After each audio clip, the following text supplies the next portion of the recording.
while we want to bring attention to when those bad things happen so we can fix and repair and learn from mistakes so we don't repeat them, I also want to make sure that people know that there are a lot of really wonderful people, families, professionals that are in this for the right reasons and do a tremendous amount of work for very little recognition. And they're the ones that don't seem to have a voice in our headlines because what we hear about is the bad. And there are some really great people out there.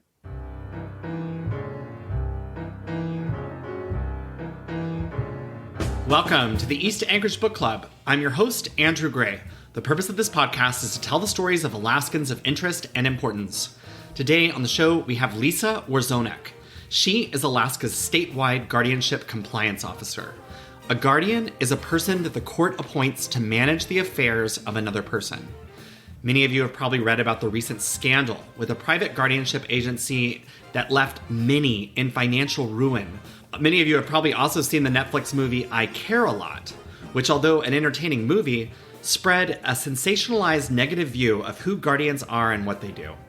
As you heard in the teaser, most guardians do a difficult job for the right reasons with very little recognition and usually without any compensation.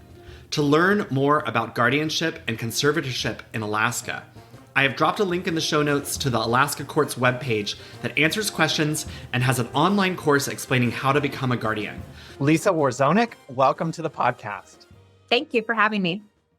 Can you tell us what your job is? So my role with the Alaska court system is I'm the statewide guardianship compliance officer. And essentially, this is a position that was created by the court in 2020 to lead the court's guardianship improvement project, to assist in areas where there might be a lot of volume of work for some of more the administrative types of items, to help with the training of our court visitors, with our judicial staff, all on the areas of adult guardianship and conservatorship. So it's really just to make sure that we are handling these cases at the court system level the best that we can. I definitely want to talk about guardians in Alaska. But before we do that, what did you do before this job? I was actually a court visitor for almost 20 years prior to coming over to the court. So I was heavily involved in the investigations and reviews of adult guardianships at the time. I have a master's in gerontology, and so I worked for a number of years for an agency in town that works with older adults and came in with that level of knowledge about where guardianship might affect older adults, but really worked with a number of different populations as a court visitor. That's such an interesting degree, gerontology. Did you always know that's what you wanted to study when you grew up? Well, I volunteered. My parents were big into volunteering. Where did you grow up, by the way? I grew up here in Alaska, and my parents were really into, volunteer, see what you might want to do in life, get some perspective and experience. And I was volunteering at the Pioneer Home playing bingo. And in Anchorage. Actually in Fairbanks, okay. Right at the time. And then, yes, actually in Anchorage because my grandmother lived there. And I just always loved being around older adults. I had a very close relationship with my grandparents and loved doing that level of work. And then got into the field of guardianship. Let's talk about what a guardian is. What is a guardian?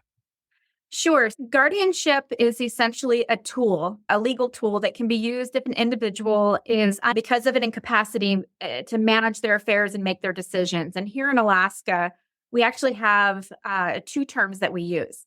We have guardianship, which is of the person. It's your medical or mental health care, your services, your housing, things like that.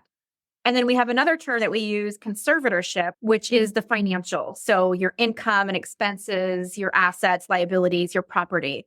And in Alaska, we have a term called a full guardian, which is our highest level of authority, which includes both guardianship and conservatorship. So if you were to go to another part of the country, you might hear guardian of the person or guardian of the estate, or conservator of the person or conservator of the estate. And in Alaska, we use the two terms to talk about specifically what they're doing, guardian or conservator. That's interesting. So I had only heard the term guardian, so I'm a little less familiar with the term conservator. Can you give an example where somebody needs a conservator but not a guardian? Sure. So in guardianship, the threshold is you have to have clear and convincing evidence of incapacity, that somebody really isn't able to manage their affairs due to a significant disability or diagnosis. Because essentially, guardianship takes away the rights of an individual to make decisions based on what the court order is authorizing someone else to do. A conservator, the threshold is that assets would need to be wasted or dissipated for a reason. For example, if somebody had a really significant, maybe mental health diagnosis, and they were giving all their money away, they weren't paying for essentials like our food, clothing, shelter, they were being scammed and didn't realize they were being scammed.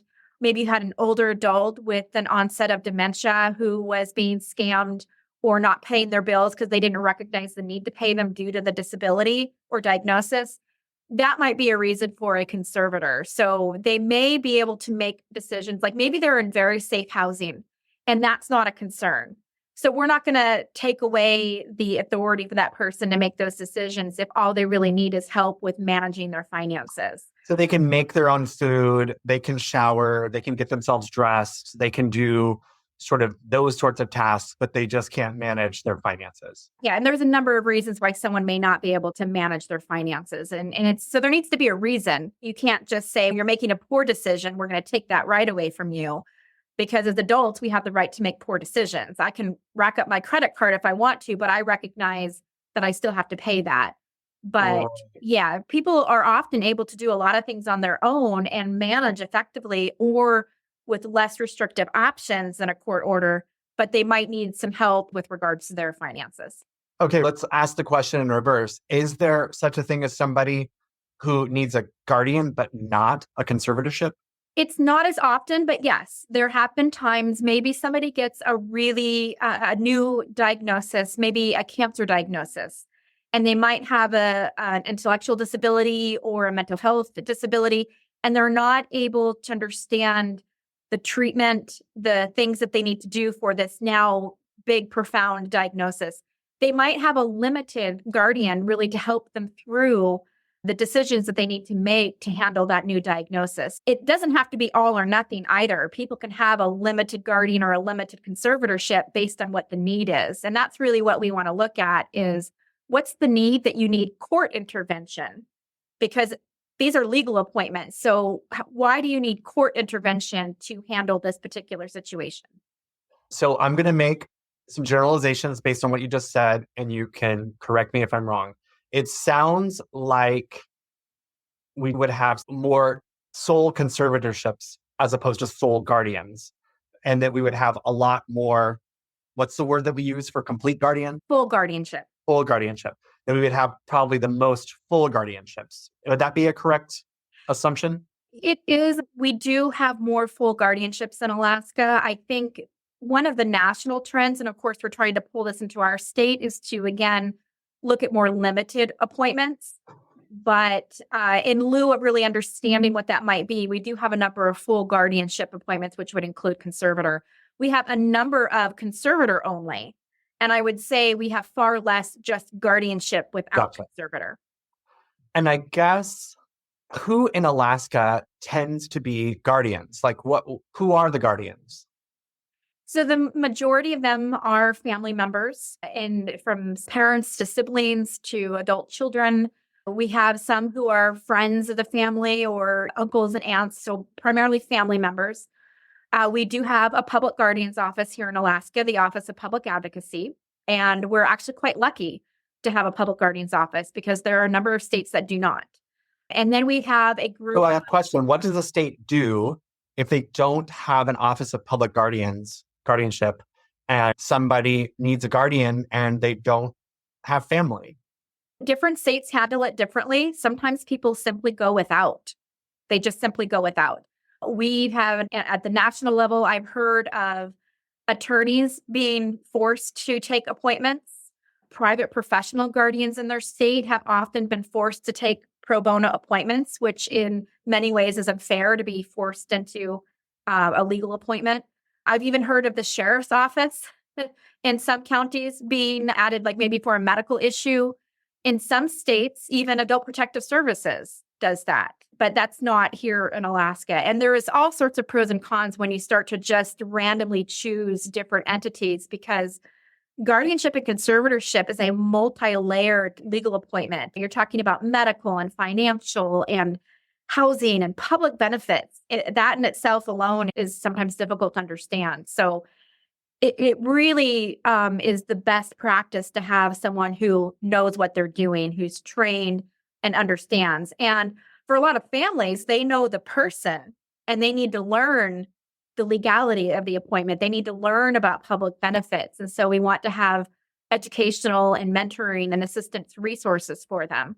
But it's uncomfortable, at least for me, having been in this field for over 20 years, to randomly pick out a sheriff and say, here, now you're going to make decisions for this person that you don't know. But in a lot of states, people do go without if there isn't anyone, no family, no assistance, no state provider. Okay, I'm going to make a couple more generalizations and have you correct them. But my guess would be is that if you had a child with significant intellectual disability, that you would know that the day is coming when the child reaches the age of 18, when he or she would likely need a guardian, and the parent could be that guardian, correct? Correct. And so it seems to me in that case, that parent has 18 years to learn what that would look like.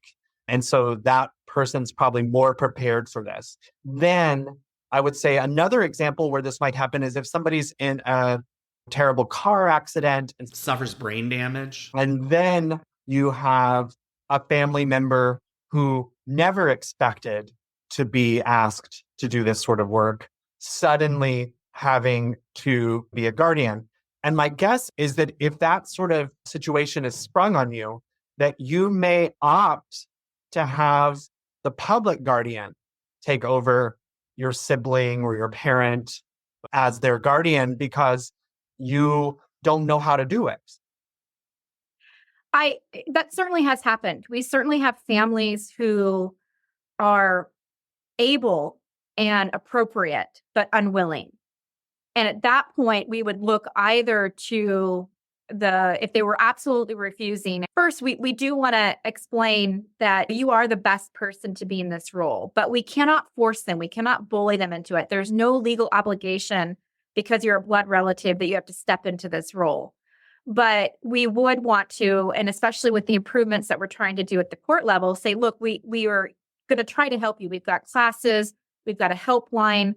Would you be willing to give this a try for even a short period of time? And maybe we'll have a hearing later on to come back and see how you're doing. But if someone absolutely was refusing because they were nervous, they were worried about liability, they were too busy themselves, or maybe they didn't have a good relationship. Not all families have relationships that somebody wants to step in and now make decisions for a loved one. Yes, we would look to the public guardian's office or see if they had enough funds. Could there be a private professional, which is basically an entity that's licensed and certified, because those are requirements here in Alaska, and doing this as a profession, as their own business? And that might be another option for appointment. Or do they have any friends that have a vested interest in how they're doing? There really needs to be three key things. You need to be willing, you need to be able, and then you need to be appropriate, and that there wasn't maybe past abuses or issues that were happening within that family unit to be appointed. But family has the highest priority, of course. Something I learned in a recent hearing in the Capitol is that guardians don't get paid. There's no financial reimbursement for the amount of time it takes to manage someone's finances, someone's healthcare, someone's life, really, depending on their needs. It can be an enormous burden. It's going to take time away from your hobbies. It may take time away from your work. It may take time away from your family. It's a lot to ask someone. It is. It is. It can actually be like a part-time job. And in some cases, even more so if they have a really complicated situation or estate. And families typically are not paid. There is no payment source in the community. And a lot of these individuals may rely on public benefits. It might be Social Security or Supplemental Security Income, SSI. Your average person on SSI and public assistance, they're looking at just over $1,200 a month in income.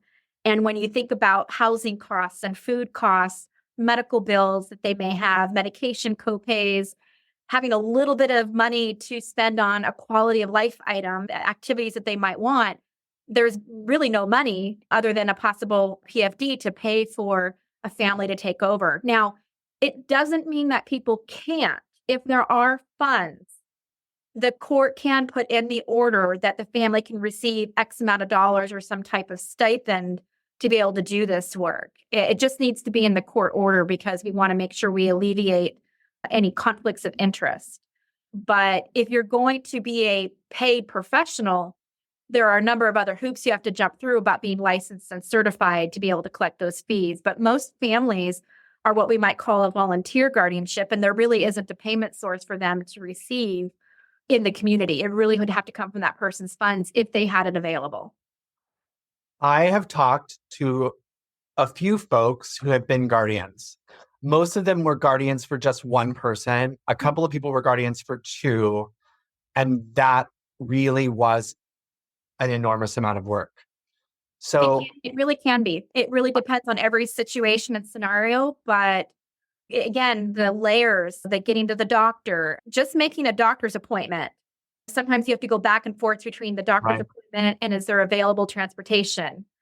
And if there's not, then you got to go back and reschedule the doctor's appointment to get the transportation. It can be a lot of work. And especially when dealing with entities like Social Security, the Division of Public Assistance, trying to get phone calls back. It's a lot of sitting on the phone, waiting, filling out paperwork. It can be quite a bit of work and organization. Right. So with a public guardian, how many folks are they guardians for? Or I guess like how many are they supposed to be guardians for? And how many in actuality are they actually guardians for? I couldn't say for sure how many they have on their caseload because I don't work for OPA. But one of the issues that Alaska has is that our public guardians. And what does OPA stand for? Sorry, Office of Public Advocacy. Okay. Yeah. Our public guardian's office has far too many cases per public guardian. Right now, they're averaging between 80 to 100 cases. And back when I started in this field, which was, again, over 20 years ago, they were averaging between 60 and 70. So this has been a longstanding issue. They've simply had too many cases to do really what the job was meant to be. A guardian, you're in charge of that person's affairs. And in some ways, their quality of life. And the people want to talk to the person that is their guardian, the one that's paying their bills, the one that's handling those things. And you got a lot of really good folks who want to do a good job, but having that many cases, it makes it just impossible to do. I know that they are probably working on positions, but anytime a public guardian leaves and moves on to another job, those cases have to go somewhere. It's just a compounding effect. Right. And so then the other guardian gets added more cases, which makes their life more difficult, which makes them more likely to find a new job. It could be a factor. It could be those caseloads could absolutely be a factor. Does a typical public guardian work 8 to 5, or are they on call? Do they have to respond to emergencies on weekends? Or so my understanding is there's generally an on-call number. So if there is a medical emergency, but in many ways, they're a state employee. And again, I don't want to speak for the state, but when you're dealing with overtime and rules that the state has, being a guardian is not an 8 to 5 job, really. I myself was a guardian for one person as a volunteer. And I could have gotten calls in the middle of the night. I could have gotten calls on vacation.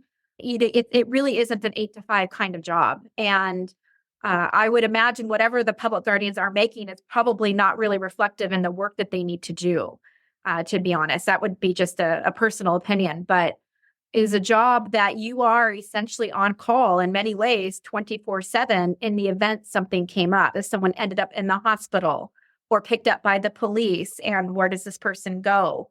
A lot of people are in environments where they're living with their family, or they're in maybe an assisted living or a nursing home where the emergency might be more medical. And that is, we're going to the hospital, we have this issue we need to treat. And of course, hospitals have their own statutes that they can follow to medically stabilize somebody. Right. But there are certain situations that sometimes you just might find out in the middle of the day that they're living in a place that's really dangerous to them. We have folks actually in some cases that are at risk or actually being trafficked by individuals in our community that would look to do people who have vulnerabilities harm. So it's definitely not an 8 to 5 job by any means. I want to talk about recent news. Essentially, we had more folks who needed guardians than the Office of Public Advocacy could handle. And so an option that the state pursued was to contract out that work to a private company that provides guardianship. And that particular company took on more than it could handle or wasn't really fulfilling its obligation. And ultimately, those folks didn't have representation. I don't know if you can correct it or fill in the details there. So the contract I don't believe is accurate. These cases were transferred to a private guardian. Okay. In Alaska, we don't have organizational guardianship. The Office of Public Advocacy is the only exception to that. They're a state agency. They've been in place for 40 plus years. But for private professionals, it is the singular guardian who is appointed, who has to be licensed and certified. So you can't really have an agency. Okay. So some of those cases were transferred. And although I'm not involved on a day-to-day basis, yes, that particular situation where they didn't have enough staff, they took on too many cases, and there became issues. And I apologize for not being well versed in what happened, but my understanding is that the court found that, I guess, Cash Integrity, wasn't the name of that particular company, wasn't able to do this. And so they wanted to transfer the cases back to OPA, but OPA didn't say they had the capacity. That's where I got a little bit confused. Like, what happens to those folks? But a number of those cases did go back to the Office of Public Advocacy, and they're working with them and through them. I think there are a number of cases that they're still trying to figure out if there are other options to the state being appointed. And there were some families that came forward and were appointed in them. So they didn't all go back to the state, but several of them did. I think we talked about how time intensive being a guardian for one person is. And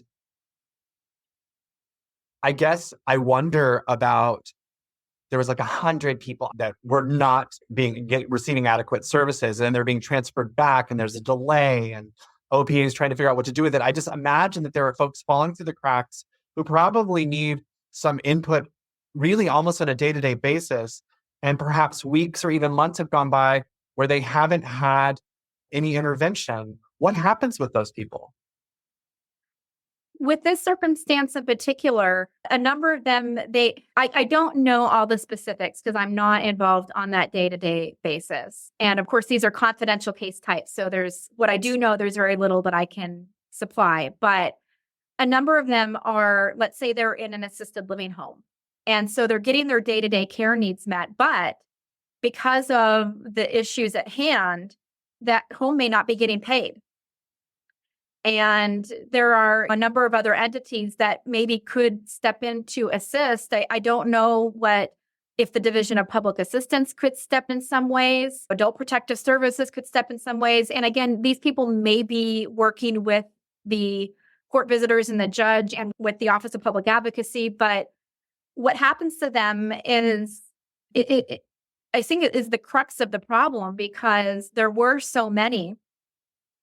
And a number of them might be in what we might consider a stable situation, but the people making sure that they're stabilized aren't getting reimbursed or compensated because of what's going on. And that in itself is a problem. And so in those homes are trying to make payroll, and they can't because they're not getting adequately paid.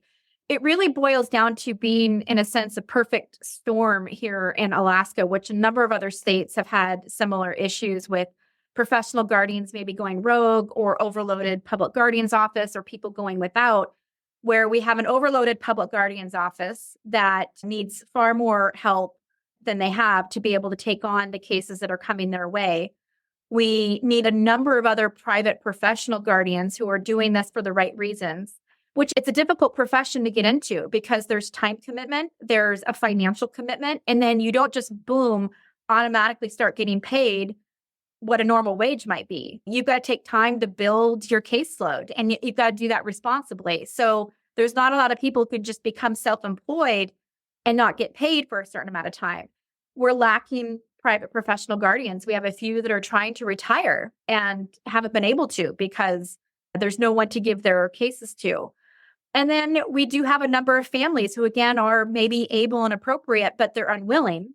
And then we do, unfortunately, have families who are not always appropriate. For every headline that you see of a professional guardian doing something bad across the nation, there's likely a family member who has done the same thing. At the same time, for every negative headline, there are hundreds of guardians here in Alaska who are doing a great job, and professional guardians who are doing a great job. So it's sad sometimes to see a lot of those negative headlines and we don't see the positive ones. But what I think we need ultimately is more options, because those people going without, there could be support there. But one of the things we're really lacking in Alaska is case management services. People that are able to go in and say, okay, do you need incontinence supplies? Let me go to a loan supply closet and see what they have. So we're lacking some of the services that could do a couple of things. One, help out those guardians in getting some of the things that people need, or possibly even being a less restrictive option to needing a guardian. If someone just needs help with bill paying and they're willing to get the help, a payee and a case manager can make all the difference to never even needing to enter into the system. So there are a significant lack of services to also be able to assist those folks. And whatever state agency it is, over the years, I've worked with Adult Protective Services for a number of years. You've got a lot of good folks trying to do a good job, but they too, with the level of reports that they get, it gets very overwhelming. And you're not always able to go and see every single person on every single call that you might get. And so things get missed and people go without. I interviewed Michelle Giroux, who is the executive director of Hope Community Resources. And one of the things that she pointed out was that folks like you and me, we ask for support when we're doing things that we've never done before. An example I would bring forward is like I was opening an independent retirement account, an IRA, and I'd never done that before. I would ask my friends if they had done that. I would ask where they had opened their account, what type of account did they choose.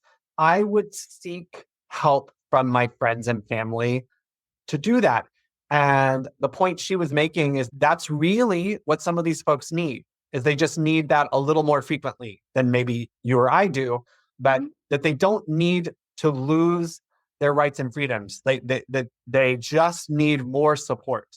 And finding a way to offer that support is one way of lowering the burden on the sort of guardianship crisis that we might be having. Absolutely. Looking at the less restrictive options, which is a term that we use, we even acted in Alaska supported decision-making agreements, which is essentially if you have a trusted person in your life and you just need that extra guidance. You don't need someone to make the decision for you, but you have a disability or diagnosis that you just need a little bit more guidance, direction, someone to talk through it with, just like you or I would if we were doing something we've never done. You can do an agreement, and it's a legal agreement. It lets that person be your supporter. The problem there is that we have a number of folks that don't have that trusted person in their life.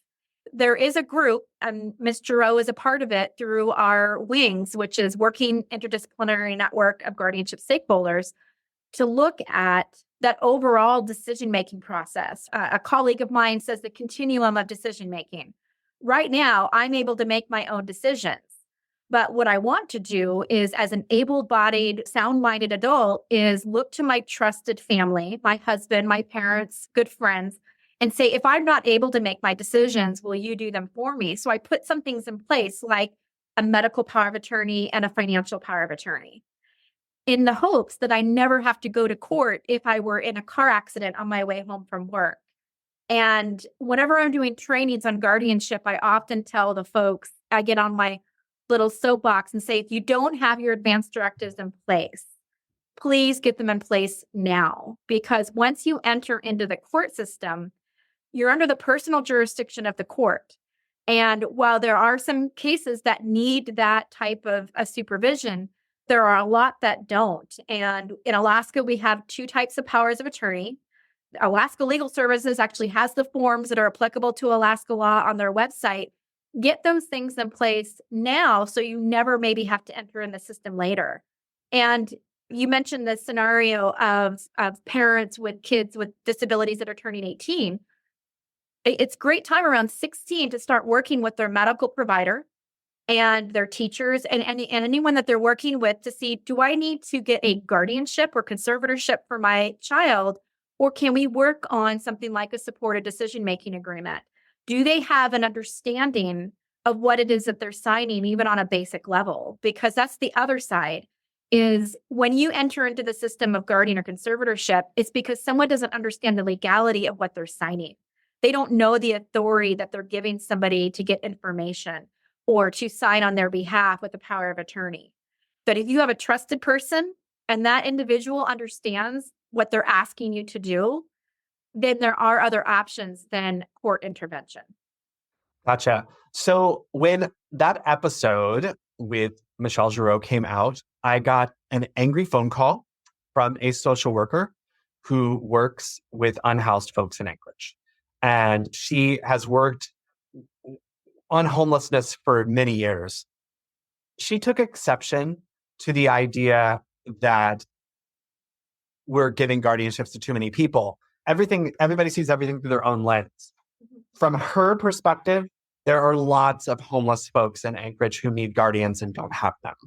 And so from her perspective, the lack of guardians is directly contributing to folks remaining homeless who wouldn't be homeless if they had someone making good decisions for them in terms of their finances, their healthcare, their mental health care.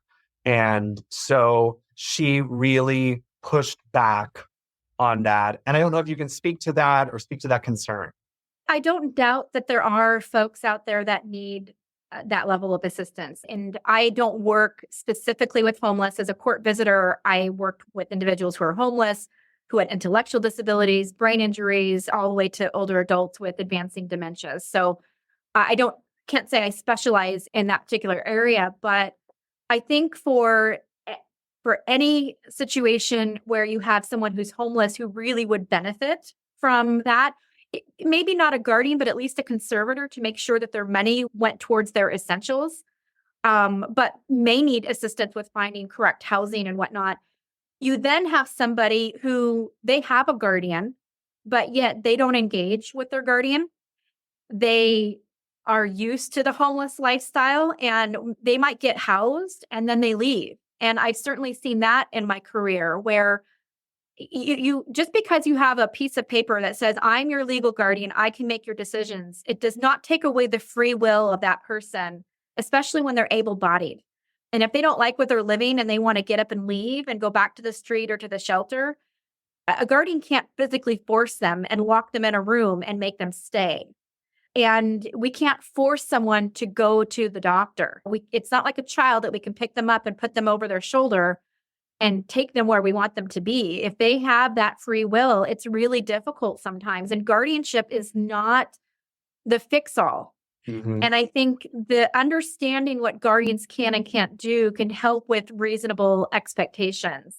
And there are a number of folks who would like to, I think, see people getting more. But then the other flip side of that, there's so many sides to this, I apologize, but is there a service that can help them? Because, hey, somebody might need case management in this particular area or for this particular situation, but is there a service that can actually help? So a guardian isn't really a case manager. A guardian, you got to remember, is a decision maker. They're put in place because you have somebody who's not able to understand the reason for going to the doctor. You don't have a guardian to make appointments for you. You have a guardian to talk with the doctor and go, yes, we're going to do that medication and do this treatment. So when you need someone to make appointments, handle transportation, that falls more to the case management. And if there isn't that kind of service, and if we're expecting guardians to be doing all of that, which many families do, when they get the hat of guardian, they also get the hat of housing director, social director, case manager. They might do a lot of that, but you need to figure out, is there an actual service that can assist this person? We have a lot of folks who have alcohol and drug issues that end up homelessness. But yet, if the guardian doesn't have a treatment center for them to go to, what are they able to do? So understanding what guardians can and can't do and what some of the limitations are, I think will help with having reasonable expectations. And it's also about the knowledge base. And so where it falls with families is you've got to know where to call. And that can get very overwhelming and very confusing very quickly because there unfortunately sometimes is bad information out there. And someone will say, this happened in my situation, so this is what you can do. But it turns out that their scenario is very different. And so they get disappointed, they get frustrated. And sometimes then they throw up their hands and say, I don't want to do this anymore. So there are a lot of aspects that go into that. And I think for every scenario, you hear one situation, you're going to hear it different for someone else. I often say in training, if you know of one guardianship or conservator situation, you know of one guardianship and conservator situation because there are similarities, but things don't apply to everyone. I'm going to do a little diatribe about our unhoused folks. The best way to help homeless people is to make them not be homeless in the first place, which is through rental assistance, employment assistance, so that people stay in their apartment or their home and don't lose it. So once somebody is unhoused and living on the street, their problems escalate exponentially. If they had a mental health problem, it gets worse. If they had a substance abuse problem, it gets worse, speaking in generalities. And so ultimately, the longer somebody remains unhoused, the more difficult it is to get them housed. And so like just rapidly rehousing people is so important. I think there's an analogy to be made with folks who, in terms of guardianship, if they are provided with the support that they need early on, then they can avoid the major financial health pitfalls that what happens when they go unsupported, which I could be wrong, but if they, once an enormous crisis has happened, then it appears that they need a guardian because they've given all this money away or that this disaster has happened. And if they'd had that support early on, then perhaps that crisis could have been avoided and they would have actually avoided needing full guardianship. But I don't know if you could speak to that. I think there are definitely those situations. I think a lot of the individuals who are homeless, I think you're right. I said the longer that they're homeless, the harder it will be to assist them and get them what they need. And it puts them at great risk, especially homeless youth, the 18, 19-year-olds who they might try to find housing in places that are detrimental to them. But yet this is where I at least have a roof over my head. And that's where they find maybe some unsavory individuals or characters. But if people can get the support that they need, it very well may eliminate at least full guardianship and really start to look at the limited orders because there's a nationwide trend to not look at full guardianships, but look at delay it, especially with the elderly folks who might they need support because they have early dementia. They don't need a full guardianship now. Absolutely. Absolutely. And delaying it is also another tactic. The other side, though, is if somebody does get a guardian because they've had a major crisis, and part of being a guardian, and I'm going to paraphrase, but our statute basically says you're going to do everything you can to assist that person to being as independent as possible in hopes that they might regain their ability to take back their rights. So if you do get appointed as a guardian, part of it is to eliminate whatever it is that they need, but then try to help them if they have that ability. The person that I was guardian for, her disability was very significant and she wasn't going to be able to get there to ever do that and had a guardian for 35 plus years. And so there are those folks that were not able to do that. But when there is a crisis, especially like something with a head injury or mental health disorder that can be stabilized, then we need to work ourselves out of a job. We need to work ourselves away from guardianship and try to either lessen the order or just get them the supports that they need, that they no longer need it at all. that becomes really difficult, especially for the public guardian's office when they have 80 to 100 cases. You just don't get to do that. You're putting out fires, not helping someone learn. And with family guardians, there's a lot of them do that. They work very hard to help their loved one become independent, because the more independent you are, even if you have a guardianship, it's not 24/7. So the more independent and ways that we can help people advocate for themselves, even if they have a guardian, they're less likely to be as vulnerable as they could be if we make them too dependent on the guardian. So it's helping families understand that the more independent you help your loved one be, if possible, and the more that they can learn, develop, grow, mature, and understand the world at large, the less likely that they might be scammed, that they might call you and say, hey, I've got this guy that's calling me like every 5 minutes, which is a tactic of a lot of scam artists. They will call over and over to wear you down, but they might reach out and go, I'm having this issue, or I got approached by this person for this. Guardianship is different than being a caregiver. It's different than being a parent. There is a legal obligation there. There's a fiduciary obligation if you're also a conservator. And depending on the situation, you might be doing a lot more protection. In other situations, you might be doing a lot more advocacy and support. What it should never really be about is controlling someone, though. It should never really be about trying to control their lives so much that they're really restricted, even in a guardianship. Even if you are a guardian, you should allow that person to try and make as many decisions as they can if they're not harmful to self or others. If somebody has a public guardian and someone, a friend or a family member, believes that they are being underserved, is it possible to apply for a change in guardian? Absolutely. If there's an existing case, the court has actually a very simple process of bringing that case back to court if you want to look at a change in the order. And there's a form, it's a petition for review. It's 1 page. The form number is PG 190. That can be filled out and filed and to get that case back in front of the judge. In Alaska, we don't close cases. They're always open. They're being reviewed when they come in for annual report reviews. Every 3rd year, we send out a visitor to do a check-in. There are a few states that once you get an appointment, it closes. That doesn't happen in Alaska. There's always an existing open case. And if there is one, interested, vested individuals can certainly, including the protected individual, including the individual subject to these orders, can request a review at any time to see if there's someone else that could be appointed, to see if the order can be changed, maybe dismissed altogether, or maybe part of the order dismissed. We love it when cases come back and we can go from a full guardian to maybe just a conservator because they've gained some skill or are in a more stable environment. Even if we're just lessening the order, they can always come back and request those changes. Or if there is a concern, if they believe that something's not happening that should be, they can use that form. If the person who has a guardian believes that they no longer need a guardian, can they petition to have their guardianship removed? Absolutely. And they don't necessarily need to use that form. And in Alaska, they could also simply write a letter to the court and indicate that they want their petition removed. And the one nice thing that Alaska has, although we always have room for improvement for sure, but Alaska is one of the few states that appoints representation for respondents before an appointment or protected individuals once they have someone appointed.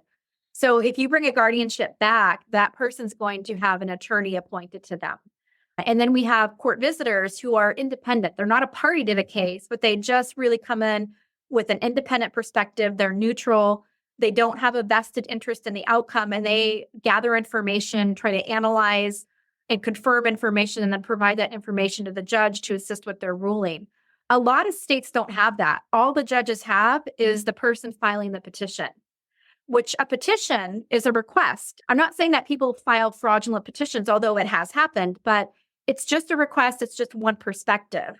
So having the visitor come in with that neutral perspective and then having representation for the individual that's subject to these orders are 2 positions that really help with a gatekeeper function and to making sure that we don't have unnecessary orders or that people are getting appointed and that there's some vetting of the process. And we're lucky that we have that structure. And it's now just making sure that those folks are well trained and understand their roles so that they can do them effectively. Thank you so much for being on the show today. If there are folks listening who want to get more information, where's the best place for them to go? So we do have here at the court a guardianship helpline, and that is for individuals navigating the system, whether it's they have questions about petitioning or how do I get back into court, or I have a concern, where could I call? And that helpline number is 907-264-0520. And then there's also an email associated with it. And it's all one word, guardianship helpline at akcourts.gov. And that would be the best place to call to try and start getting just some ideas or information. And that's Is there a website that people can just browse? We absolutely have we have a whole guardianship section on the Alaska Court System website. So background of guardianship, background of conservatorship. We offer classes on Tuesdays via Zoom that people can do. And then we also have a 3-part video online. And it talks about what to think about before petitioning, the petitioning process overall, and then the overall duties and responsibilities of a guardian. And often when people call the helpline and say, I'm not sure if I need to do this, I suggest that they watch that 3-part video. It's about an hour and a half total, but it really gives you an idea of what your role is as a petitioner. And if you want to be guardian or conservator, what your roles are there too. Again, to try and help with that reasonable expectation of what they can and can't do. What's the name of the website? It's the Alaska Court System. If you just Google Alaska Court System, it's the first thing to pop up. And we have a self-help tab on the main homepage. And then under the self-help tab, there's a number of categories, one of them being guardianship. Perfect. Hey, last question. There was the movie on Netflix, I Care a Lot. It may have given guardians a bad name. I don't know if you can just speak to what's wrong with that film in terms of the way it portrayed, the way people lose their rights. But since a lot of people have watched it, it was a popular movie. Yeah. So if you were to Google guardianship gone wrong, you're going to see headlines all across the nation of really terrible situations. And there have been, absolutely. And I don't discount that at all. There have been bad guardians who have done bad things. Just like the reason we have people come into court sometimes is because power of attorneys are misused or abused, or someone abuses or scams an individual and now they need that level of protection. So there's always going to be bad people doing bad things. And unfortunately, although guardianship is a position of trust, it does happen. So I don't discount that at all. But what that movie did was really sensationalize the negative, because what you don't see in the headlines is the thousands of family guardians who are trying to take care of their loved one, dealing with this legal paperwork, and yet still trying to work and have a family and everything else that they're doing and a life of their own. The public guardians across the nation and here in Alaska that got into this role to help people, and yet they face so much criticism or just difficulty in their job of having so much to do. And you got to remember, this isn't something you just get infused with all the knowledge. There's no shot that's out there that says, okay, now I know what I'm doing. These are real human beings living lives. There are the court visitors, the attorneys, everyone that's involved really with this case type. Most of us get into it because we want to help people, because we believe in having people having their rights, and yet also getting the support and advocacy that they need so that they have a voice if they aren't able to do that themselves. And I think what that movie did was really sensationalize the negative.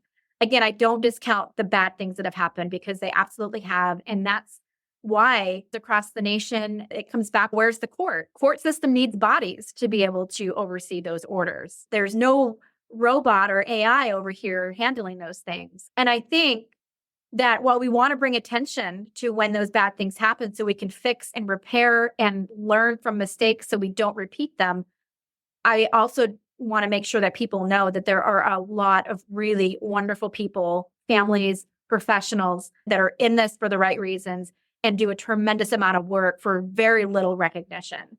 And they're the ones that don't seem to have a voice in our headlines, because what we hear about is the bad. And there are some really great people out there. Lisa Wawrzonek, thank you so much for being on the show today. And thank you for the work that you do. Yeah, thank you very much for having me. I appreciate it. Thank you so much, listeners. If you like what you heard, please subscribe, rate, and review us. To learn more about guardianship, visit the webpage in the show notes. To contact me, email rep.andrew.gray, Gray, @akleg.gov or call 907-465-4940.